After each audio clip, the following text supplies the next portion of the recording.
Hi, my name is Jeannie Lauren Dowden for Conduit News, and today we have Adam Watson joining us. He is a director with Gravel and Grit. Many of you know that was a group formed not too long ago in opposition of the Franklin County Prison. Adam, thanks for being here with me today. Hey Jenny, thanks for having me. Yeah, absolutely. You guys have a really big meeting tomorrow down in Little Rock at the Capitol in the big room, Big Mac A. There's been a lot of discussion about the proposed Franklin County Prison.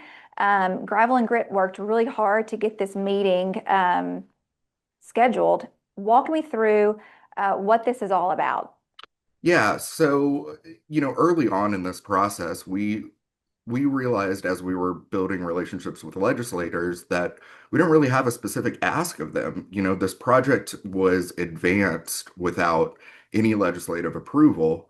So when we started working in opposition to it, until the funding bill came up last session, we didn't have anything that we were really asking them to do other than advocate on our behalf. So one of the things that we did was start looking through committees in the legislature, both that meet in session and out, and we came across Joint Performance Review or JPR.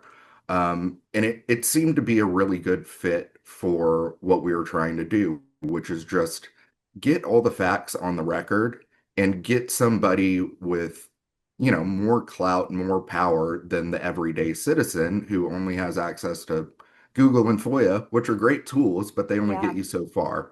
So we filed a complaint with JPR with the intent of trying to get to the heart of some of the matters that we've seen with the prison that just don't sit well with us and we don't think would sit well with the taxpayers if they were fully informed of what's been going on.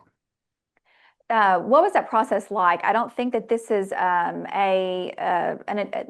something that's done that often, where you have to collect signatures, have a petition, then go to the committee. What was that process like? What was it like collecting the signatures? How many did you guys end up with? So I think the total number was 1,258. And to the committee's credit, which, always credit where it's due, Sure. they agreed to conduct the hearing before we even submitted the petition. Okay. So they read our complaint as a standalone action and thought it had enough merit to warrant investigating, which we're grateful for. We're also, of course, grateful to the community and, beyond our community. We had Yeah. signatures from all over the state, all over the country, and I think 7 different countries around the world. So this is something that people are paying attention to, certainly outside of Franklin County, but outside of Arkansas as well. Uh, Process-wise, to your point, this isn't something that's done very often. In fact, I think we scrolled back through the last 5 or 6 years of JPR meetings, and we couldn't find something that was close enough to what we're trying to do for us to emulate. So a Yeah. lot of it was just building from scratch and taking our best stab at it.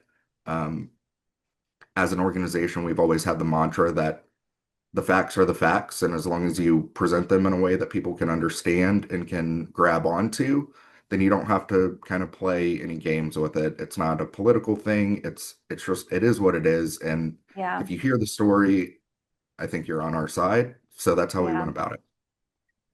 You mentioned a second ago, you wanted to get to the heart of the matter of this issue and the petition. What would you say that is? What is the heart of the matter, and what did you guys include in that petition? So we included 4 different complaint areas that we see as problematic. And there are things that are problematic, yes, for things that have happened with this project, but there are also issues that we can see coming up in the future that would continue to be overly burdensome for taxpayers and just the state government operating in an overbearing and overreaching way. Um, so so it's kind of twofold. Yes, we'd like to get to the heart of what's gone on with this project, but we'd also like to lay a foundation to put practices in place to prevent this from happening again. Yeah, so I was looking at the list of those who will be speaking tomorrow. It's a really interesting list. I think that this will be the first time that a lot of these people have come to the table to answer questions in this particular way.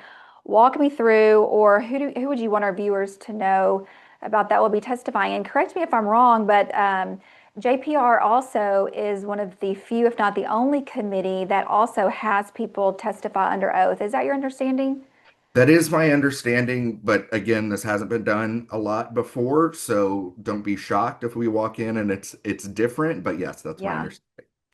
Yeah. So And then who are you looking, yeah, who are you looking forward to hearing from and answering questions? well, over the course of this whole thing, I think we've heard a lot from Mr. Magnus and Mr. Watson. No relation, by the way, purely coincidence. Yeah. Um, but the others that are going to be there, Mr. Porfiry, Miss Laidlaw, and Mr. Johnson, we did hear from each of them at the town hall in Charleston that was hosted right after the prison was announced. So that was But early last fall. Is that right? it was November 7th, I believe, so Okay. seven Yeah. days after the announcement. And while we certainly appreciate them taking the time to come out and speak with the community, it was at a time where, every reaction was still a knee-jerk one, and it wasn't based on fact, it was based on emotion. Um, and the questions weren't being asked under the backdrop of all the information that we have today. Sitting Yeah. here, what is it, 10 months after the Yeah. announcement, the landscape's changed a lot. We know a lot more than we did then, and our opinions ultimately are still the same with regard to whether the prison can or should be built here, but I think it's for much different reasons. So it'll be interesting to see what they have to say in response to questions that are formulated based on the facts that we know today. You mentioned this has been going on for 10 months. So much has happened. I can remember whenever that was first announced, I had Shannon Sosby come on and do an interview maybe a week after that was announced. And just, I can remember that interview with Shannon. It was just, I was her son, I believe, and it was just shock, disbelief, heartbreak. How did this happen? They felt, just completely blindsided. And but now when you look at what's happened over the course of 10 months, there's been a lot out there that, people shake their heads at. And it's like, how can you continue to move forward with this knowing what you know now? What do you guys see as being the most, I don't want to use the word egregious, but just the most difficult thing to process and the fact that it's still moving forward? I think really purely just the site selection, and to your point, the insistence that it is going to be here come hell or high water. It doesn't matter what the facts say. It doesn't matter what the evidence says. We're going to build it here.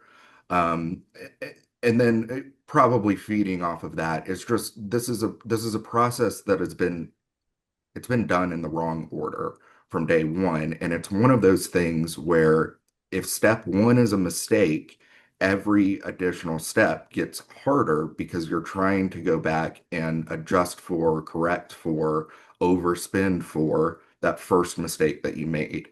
Um, so the most shocking thing is that we're still sitting here talking about it. Yeah.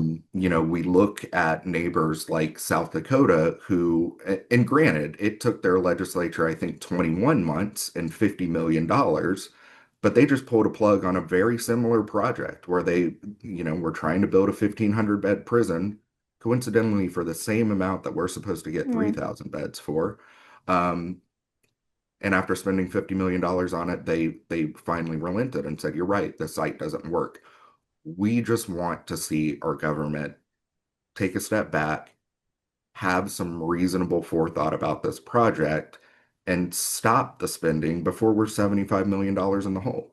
Yeah. And one other thing about Franklin County and the area where you are, overwhelmingly red, overwhelmingly votes Republican, overwhelmingly voted to put Governor Sanders in office. Um, and Conduit's been accused of this. Others who have questions about the proposed prison, well, you just want criminals on the street. What? That's not what we're saying at all. How do you combat that whenever, and I've heard several of you guys say, look, we understand the need for prisons and for, these types of things. We're questioning this specific proposed prison and the plan. How do you react to that or respond? There's been a pattern of disregard and disrespect for both our community and the people in it since day one. I mean, I think everybody probably remembers, if they know anything about this prison, the whole South Park incident. And Yes. that's that's been the way that we've been treated from day one. But look, it's nothing, that's not a new page in the playbook for this administration. Sure, we're the radical left. We want criminals walking the street. We know that those things aren't true. And to a certain extent, we anticipated that being the reaction. So largely in the community, sure, people are upset about it. It's upsetting to see a government that you supported and a party that you supported turn on you simply because you have a differing opinion from them, especially when that differing opinion is supported by the facts. Yeah. So we've tried to keep our mantra of the facts are the facts. We don't need to play political games. We don't need to insult people. And we don't need to lie to the media to try and get people on our side. If you listen to the facts of the matter and you listen to the story, we contend that there's no way that you can be for this project. Yeah. Last time I saw you was at the joint hearing in Rogers. I believe that was House and Senate, City County Local. Senator Gary Stubblefield led that meeting. He has been he was the biggest advocate for you guys and constantly demanded or answers for questions that everyone had. He, stood up in a lot of ways that not other many legislators would do, and because of the repercussions that would come from that. But he did it anyway because it was the right thing to do. What is it going to be like now moving forward without just that rock of support for you guys? I mean, there's definitely a vacuum when you lose somebody as kind of magnanimous and larger than Hmm. life, such as Gary. There's always going to be a vacuum, but I think what we're trying to take from it, at least right now, um, is to use that as motivation to kind of even more take up the fight that he was fighting. It Yeah. makes it all the more pressing and important for us to get the story right and get it out because it was important to him. Um, Yeah. I don't know. I don't know. There's so much to say about Gary, and Yeah. we're trying so hard not to let our grief over his loss get in the way of the important work that's left to do. Yeah. All right. The meeting is tomorrow. As I mentioned, it's in Big Mac, A or Room A down at the Capitol. What do you want people to know? Can they come and watch, tune in live? Tell us everything that you want people to know ahead of tomorrow's meeting. Yeah, absolutely. I mean, look, it's a pretty big committee. I think there's 30 total legislators. Big Mac A is a big room. There's plenty of seats for the public, so come on out. It's certainly open to the public. I've been asked a couple of times about public comment. I don't know. I don't have the answer. Okay. It's not on the agenda, so I'm assuming that's not an option. But come support us. It's always helpful to know we've got some friendly faces Yeah. in the crowd behind us. If you can't make it down there, watch online. My understanding is it's like any other committee meeting. It'll be broadcast on the legislature's website. We've submitted in advance, we've submitted suggested questions to the committee. We've submitted, I think, a 15-page timeline, at least 100 exhibits. All of that should be online to accompany our presentation. And then we've my understanding is that the presentation will also be on the screen while we talk. So you should get, a pretty full effect from watching online if you can't make it in person. So watch, stay tuned, pay attention to the facts. It's a lot of things that I think it's part of the story that isn't being told and isn't getting out there. So if you're interested in this, it'll be entertaining. And it'll be interesting for everybody, whether Yeah. they're interested or not. Yeah. And it's at 1 o'clock, correct? Is that right? 1 o'clock, yeah. Okay, awesome. Adam, you'll be speaking tomorrow. We wish you the best and everyone there who's supporting you guys and hope that we get some answers regarding this proposed prison. Thank you so much.